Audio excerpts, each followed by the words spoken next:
Chapter 5. The Sabbath. 6 days shall work be done, but on the seventh day there shall be to you an holy day, a Sabbath of rest to the Lord.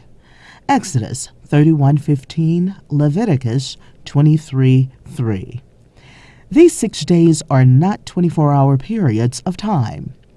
They symbolize the psychological moment a definite subjective state is fixed. These 6 days of work are subjective experiences and consequently cannot be measured by sidereal time. For the real work of fixing a definite psychological state is done in consciousness.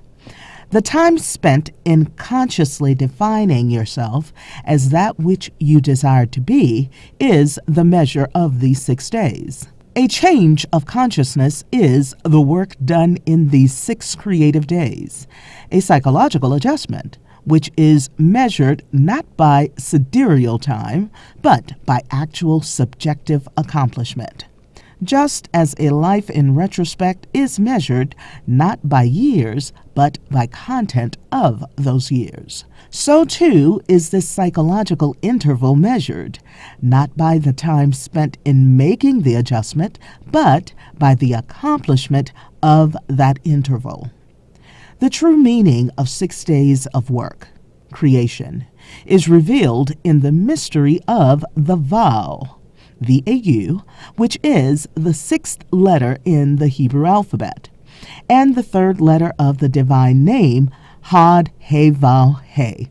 As previously explained in the mystery of the name of Jehovah, vow means to nail or join. The Creator is joined to his creation through feeling, and the time that it takes you to fix a definite feeling is the true measure of these 6 days of creation.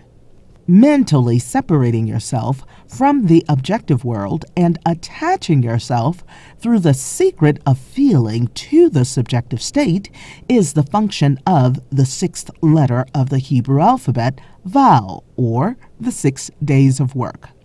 There is always an interval between the fixed impression or subjective state and the outward expression of that state. The interval is called the Sabbath. The Sabbath is the mental rest, which follows the fixed psychological state. It is the result of your 6 days of work. The Sabbath was made for man. Mark 2:27. This mental rest, which follows a successful conscious impregnation, is the period of mental pregnancy, a period which is made for the purpose of incubating the manifestation. It was made for the manifestation. The manifestation was not made for it. Automatically, you keep the Sabbath a day of rest, a period of mental rest, if you succeed in accomplishing your 6 days of work. There can be no Sabbath, no 7th day, no period of mental rest until the 6 days are over, until the psychological adjustment is accomplished and the mental impression is fully made. Man is warned that if he fails to keep the Sabbath, if he fails to enter into the rest of God, he will also fail to receive the promise. He will fail to realize his desires. The reason for this is simple and obvious. There can be no mental rest until a conscious impression is made. If a man fails to fully impress upon himself the fact that he now has that which heretofore he desired to possess, he will continue to desire it, and therefore he will not be mentally at rest or satisfied. If, on the other hand, he succeeds in making this conscious adjustment so that upon emerging from the period of silence or his subjective 6 days of work, he knows by his feeling that he has the thing desired, then he automatically enters the Sabbath, or the period of mental rest. Pregnancy follows impregnation. Man does not continue desiring that which he has already acquired. The Sabbath can be kept as a day of rest only after man succeeds in becoming conscious of being that which before entering the silence he desired to be. The Sabbath is the result of the 6 days of work.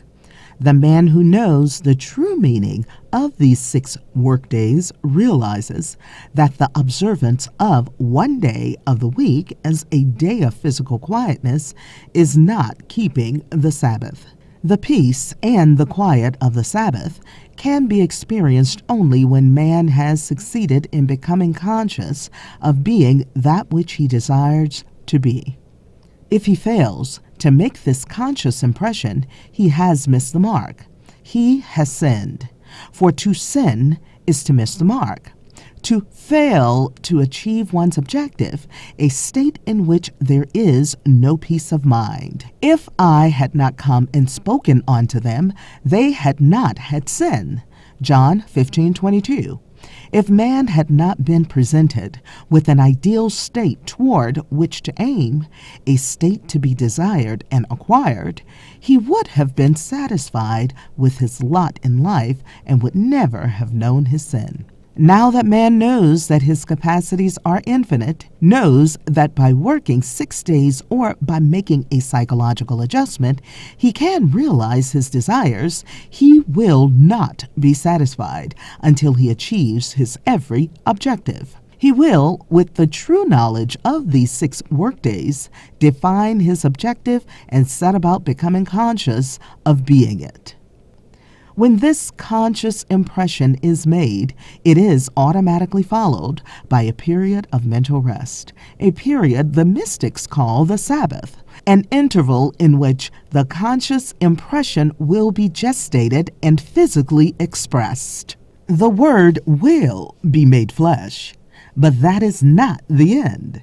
The Sabbath, or rest, which will be broken by the embodiment of the idea, will sooner or later give way to another 6 days of work as man defines another objective and begins anew the act of defining himself as that which he desires to be.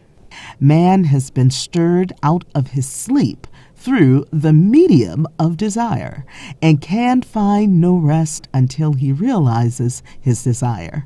But before he can enter into the rest of God or keep the Sabbath, before he can walk unafraid and at peace, he must become a good spiritual marksman and learn the secret of hitting the mark or working 6 days, the secret by which he lets go the objective state and adjusts himself to the subjective.